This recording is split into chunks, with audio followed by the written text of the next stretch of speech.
new Kaveri architecture APUs feature not only a quad-core CPU on board, but 47% of the die area is actually taken up by a seriously powerful DirectX 11 graphics processor that uses a scaled-down version of the same GCN architecture that you'll find on their desktop Radeon series graphics cards. Now you might be asking yourself, why does it matter that I have a powerful graphics processor on my CPU? Why do I need an APU? To which I would reply, in this case, HSA, or Heterogeneous System Architecture. This is, in a nutshell, the ability of the processor to treat both its CPU cores and integrated graphics processing cores as equals that can work together, rather than two separate things that basically work independently and communicate with each other over the relatively slow PCI Express bus.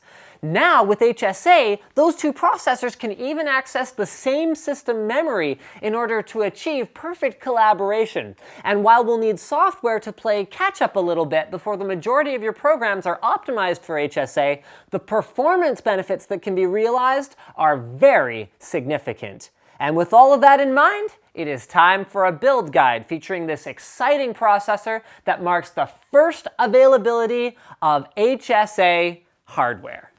So let's start off our rationale with the APU. Just as a reminder, an APU contains both a CPU component and a GPU component. So let's start with the CPU part. With its steamroller cores, Kaveri doesn't dramatically improve raw CPU performance over AMD's last generation Richland products. But what it does do is it delivers much lower power consumption without losing any performance, and while adding some very important technologies that establish AMD's leadership position in HSA hardware. I mean, I guess when you're the first one to actually deliver something to the market, that sets you up pretty well for that leader title. Moving on to the GPU, the onboard graphics. This is not your grandpa's onboard graphics. Though, I mean, well, if your grandpa had onboard graphics, then maybe there was something pretty special, actually, since your grandpa's obviously the doctor, but seriously, the GCN architecture of Kaveri's integrated GPU means that you get access to some serious performance and features. Aside from DirectX 11, which I mentioned already, is AMD's Mantle API that actually allows game developers to better optimize their games to make the most of the CPU power they have available. With a well-optimized game, we can expect to unlock some serious performance improvements over DirectX 11 with Mantle. Stay tuned for the benchmark section.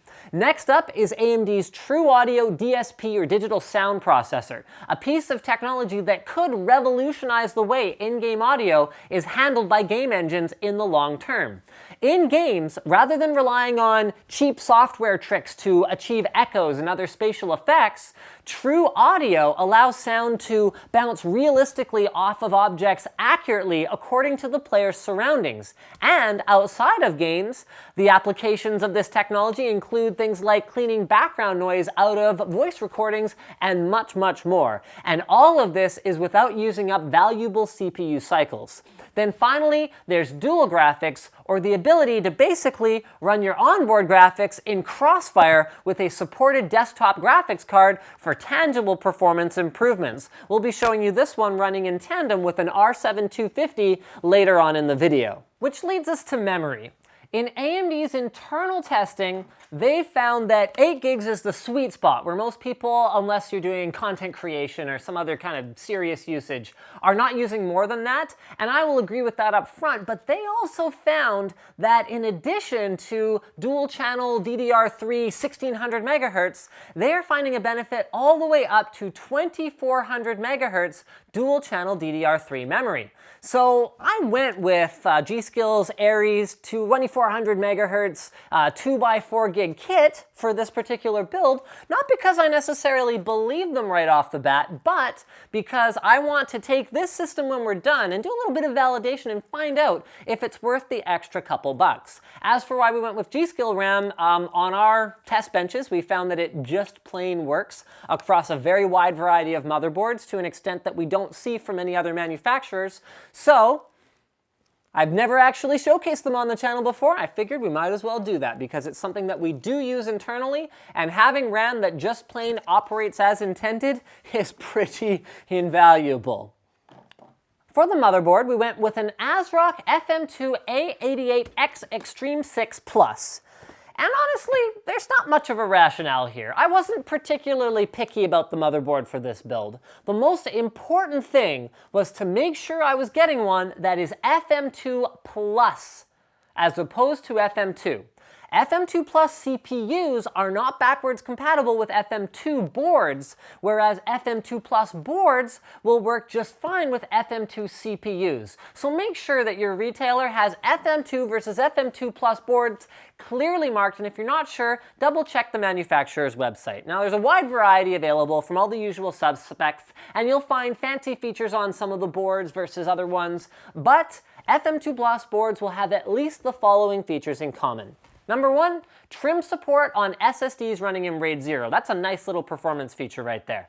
Number 2 is support for DDR3 up to 2400 MHz operating in dual channel mode, although overclocking might get you a little bit more. This particular one supports up to 2600 MHz with overclocking.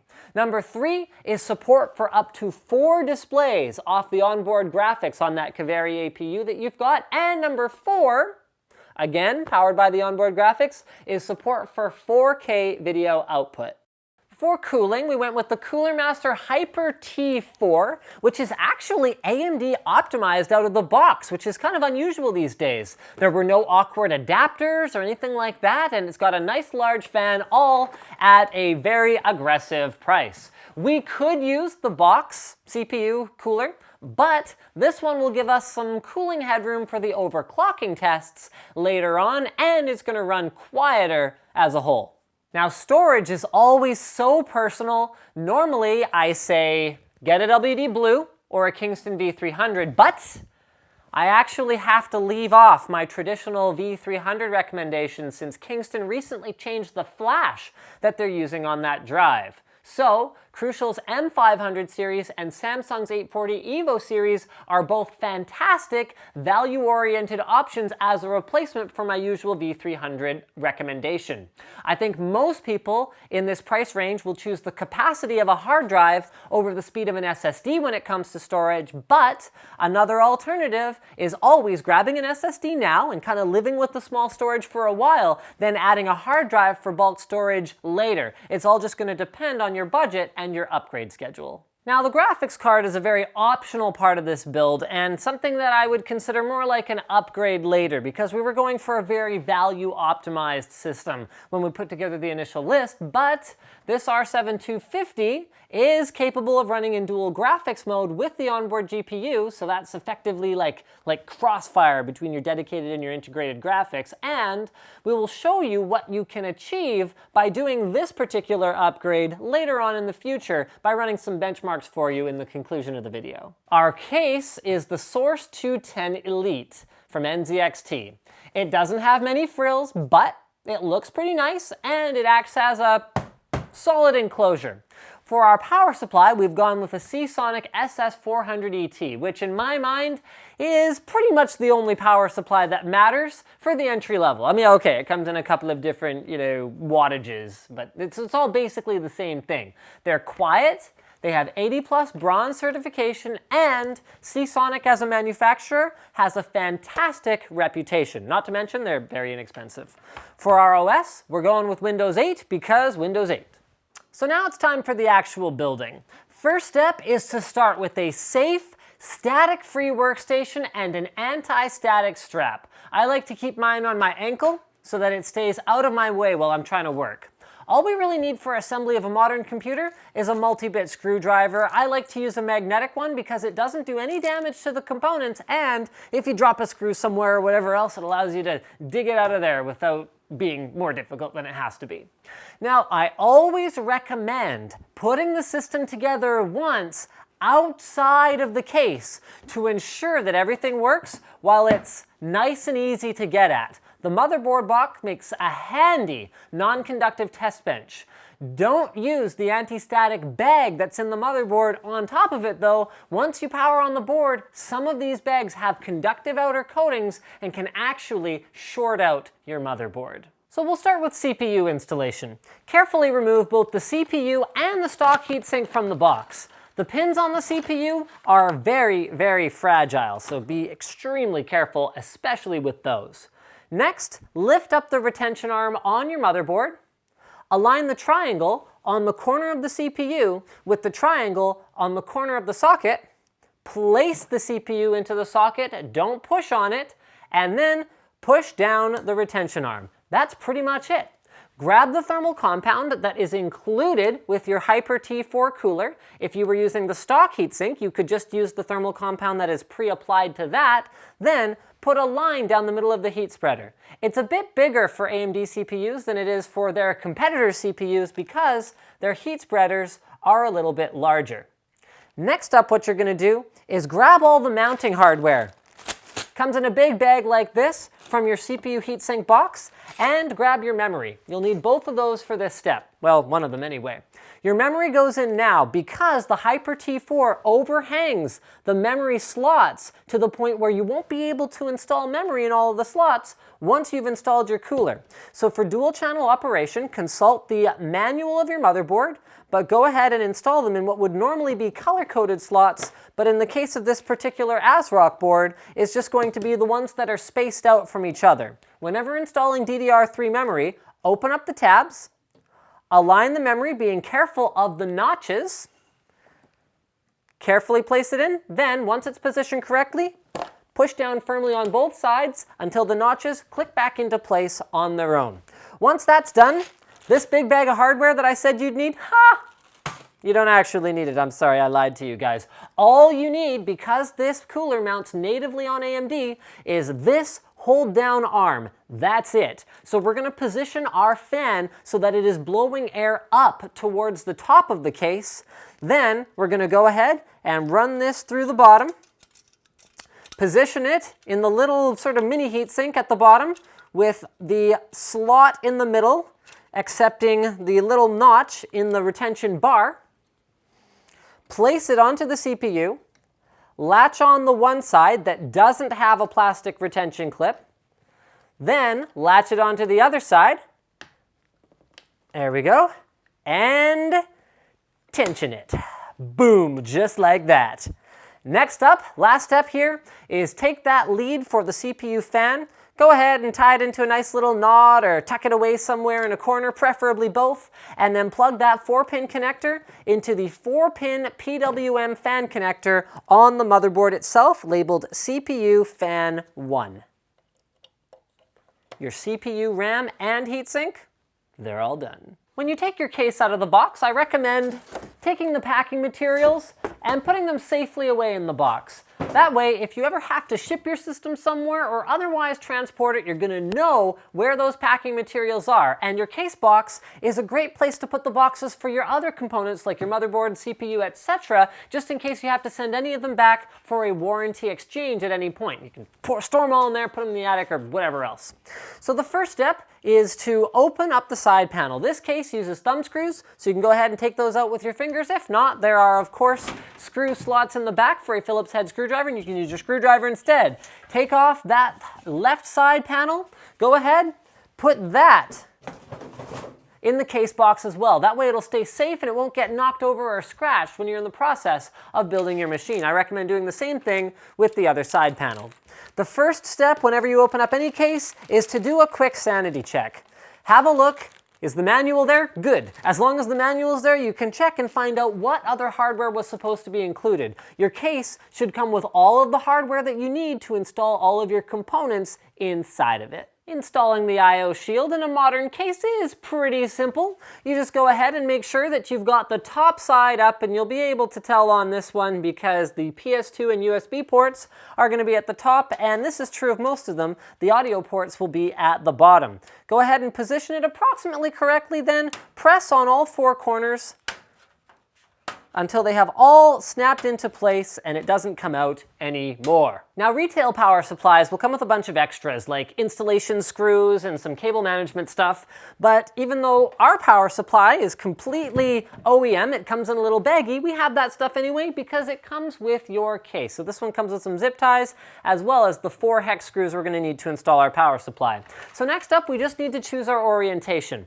You can either have the fan up so it's drawing air away from the inside inside of the system and exhausting it out the back, or you can have fan side down, because in this case there's a ventilation hole down there, so the fan actually keeps its own heat and the heat of the other components completely separate, making it its own little thermal zone. And the other advantage of this orientation is that usually the cables come out this side, and that puts it closer to the motherboard tray for easier cable management. So we're going to go fan side down. The one thing to watch out for if you have your fan down is that you put your case onto a hard surface such as a hardwood or laminate floor, because if you put it on a carpet and the feet at the bottom of the case sink in, you could be suffocating your power supply and causing it to overheat from lack of airflow. Once it's positioned, go ahead and screw in the 4 screws in the only spots where they go. And you have successfully installed the power supply, my friend. And it's already time to mount the motherboard in the case. First things first, you're going to want to find your standoffs. NZXT has done something here that I actually haven't seen before, and they've got some steel content in their standoffs. Meaning that when you use their little tool, which is an adapter from a Phillips head screwdriver to a socket for your standoffs, you don't actually lose the magnetic effect of your screwdriver. So normally cases include brass standoffs, so the adapter's magnetic, but the standoffs themselves fall out when you try to use them, but NZXT doesn't do that. So we're going to install the standoffs in the 9 locations required for a standard ATX board here on the back of the motherboard tray. Then, to make our lives a little bit easier, we're going to lay down our case, position the motherboard carefully above the standoffs, making sure not to scrape it. I recommend holding the motherboard by the heatsink that you've already installed. Slide it back towards the I/O shield. And then, once you have positioned it carefully above the standoffs, go ahead and put in the 1 middle screw so that it doesn't shift around. Then you can let go and put in the rest of the screws. Hard drive installation. For that, you're going to need 2 of the utility screws that come in the bag full of lots of screws with your case. I mean, that's sort of the bulk of them. They use the same threading as a standard case screw, but they just have a slightly different head. Then all you do is grab your hard drive. Now, okay, this is a 500 gig one. That was all our props department was able to find, but we really do recommend the terabyte one for its better capacity to price ratio. Go ahead and pop one of the toolless hard drive mounting pieces off of the case by turning it counterclockwise. Slide the hard drive into basically whichever bay you would like. It's best to have it next to somewhere that a fan is mounted if there are any fans in your case, but this one doesn't come with any and we haven't invested in any additional fans, so it doesn't really matter. The one thing I would think about is how close the connectors are to the SATA ports on your motherboard, as well as how you're going to route your power cable to the back of the drive itself. Go ahead and take your toolless mounting mechanism, pop that back into the holes on the drive, turn it clockwise. Then, if you're concerned about the drive going anywhere, even though the toolless mounting mechanism is enough if your tower's just going to sit next to your table, I usually recommend throwing a couple screws into the other side just in case. And once you're finished that, your hard drive is mounted. So with most of the hardware for the system actually installed at this point, we're ready to plug in our front panel connectors. We're going to start with USB 3. The pins are very fragile, so don't force it, but good news, it's keyed on the one side, so it only goes in one way. Next up, we have our front connectors for the power reset, power LED, and drive activity LED. For power and reset, the orientation doesn't matter, just make sure you get the leads on the correct pins, but for the hard drive LED as well as the power LED, the positive pin has to correspond to the positive lead, so double check your manual if you're not 100% sure. For front USB 2, you can plug into any of the 3 connectors that are labeled front USB 2, and there is one blacked out pin or empty pin that goes into the place where there is an empty block in the connector itself. And you're actually going to see the same thing with the front panel audio, where it's not in the same position, so you can't accidentally plug those into the wrong ones, but there is one blanked out one, so you go ahead and plug that in the bottom left corner of your board. This motherboard has lots of fan headers, so you can go ahead and run those 2 included fans, the 140mm at the top and the 120mm at the back, pretty much wherever you want. Now there are labels on them like power fan or chassis fan or CPU fan, but it doesn't really matter.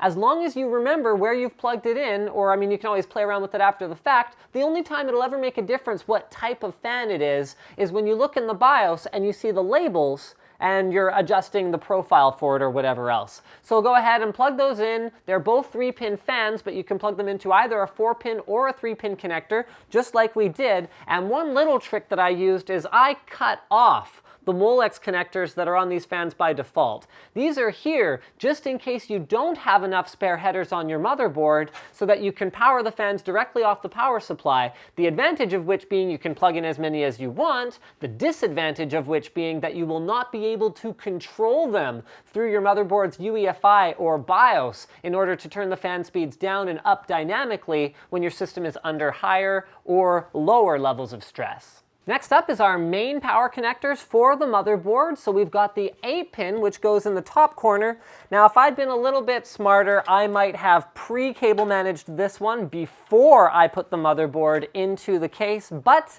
have no fear, there is a cable management hole up at the top of the case that allows us to run that wire up the back. There are also cable management loops back here so we can strap it down and make sure it's nice and tight so we're not going to have any difficulty closing that side panel. Then bring the connector up through the front and plug it into the 8-pin spot above the CPU socket. For the 24-pin, it's actually even simpler, so we're going to run that through the cable management hole down at the bottom of the case. And then it's going to go a very short distance, also using the cable management loops at the back of the case to hold it securely in place, and then plug into the 24-pin connector along the right-hand edge of the motherboard. Our motherboard is now powered.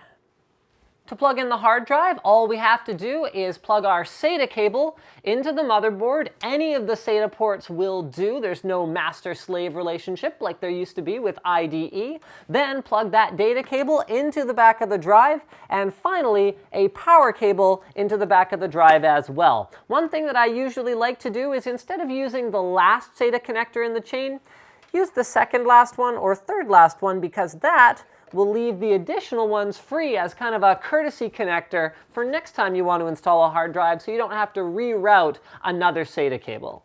Of our two last steps, one is optional and one is, well, I guess it's optional, but please tidy up your cables. So first we're going to remove the two PCI brackets that correspond to our top PCI Express 16X slot. Then we are going to position our graphics card above the slot, plug it in, basically just by pushing evenly on it on both sides. Once it is locked into place, you can go ahead and put the two screws that you took out to remove those brackets back into the top of the card. And where normally I'd be telling people to find the PCI Express connector on your power supply and plug it in, that's not necessary with the R7-250 because it is entirely powered by the PCI Express slot. Once we're done with that, we can go ahead and do any last-minute cable management. So you can take that bundle of wires and you can tie them down nice and tight down at the bottom of the case, or as another option, you can throw them behind the drive cages here if you want to go for a little bit of a tidier look, but maybe impede access to some of the screw holes at the back if you ever wanted to fill this baby up with hard drives. You're also going to want to, grab a pair of scissors and cut off any extra nubbins on the end of your zip ties and all that good stuff, and your system is physically complete. Now that the system is mostly set up physically, it's time for software setup. So in the BIOS, there's only a couple of things we're going to have to do. Double check and make sure AHCI is enabled for your SATA ports, and ensure that all your components are detected. Then dial in that 2400 megahertz memory to the correct speed. If you're ever not 100% sure about the timings, the voltage, and the frequency, you can find that either on the manufacturer website or actually usually on the modules themselves. Just make sure you power down your system before you go yanking your memory modules out of it to read the side of them or anything like that. Next up is Windows installation, which is super simple if you know how. Don't worry about the lack of a disk drive in this machine. We can grab all that stuff off a disk on another system, copy it to a USB drive, then boot from that. It's faster and more convenient. We've actually done a guide on this before, so go ahead and check out the video annotation link here if you want to check that out. In a simple system like this, there's only one drive. So installing Windows on the default drive is just the way to go. It'll come completely unformatted, and by default, it'll fill your entire drive with your Windows installation and then all the spare area you need in order to install all your applications and all that good stuff. Your system will automatically reboot a couple times, and you'll be dumped at the desktop. Now, drivers are something that many people struggle with, but it's not too overwhelming if you break it down.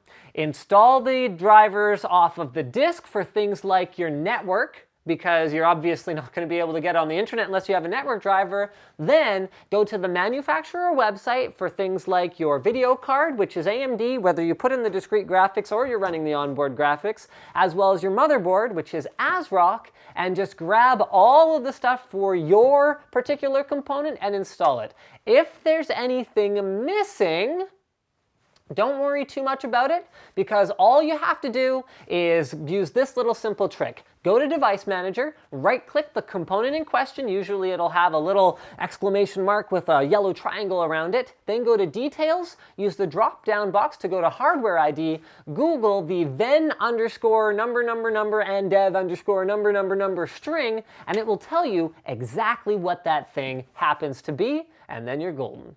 Now it's time to test our system. Now, I promised a couple of benchmarks showing some of the benefits of HSA, and now's the time. Corel AFTERSHOCK Pro was run side by side on just the CPU and with HSA enabled to take advantage of our entire APU. And then we followed up with a couple runs of PC Mark 8. Huge thanks to FutureMark, by the way, for providing us with a professional copy, which is also HSA aware and demonstrates a very significant increase in overall system performance, especially in the work and creation suites. Our first graphics test takes advantage of the Mantle API.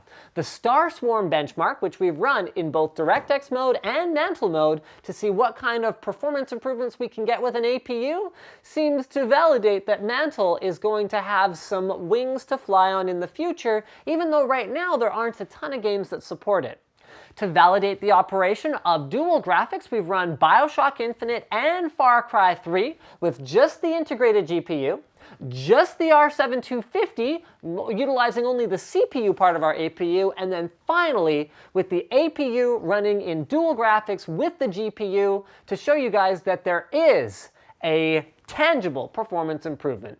Now, there is still a strong argument for more powerful discrete graphics, but as a proof of concept, dual graphics looks like a promising technology for the future, especially on notebooks where the discrete graphics card can be turned off entirely when it's not needed to save power. Other than that, something like an R7 260X is the kind of upgrade that I would look for a system like this.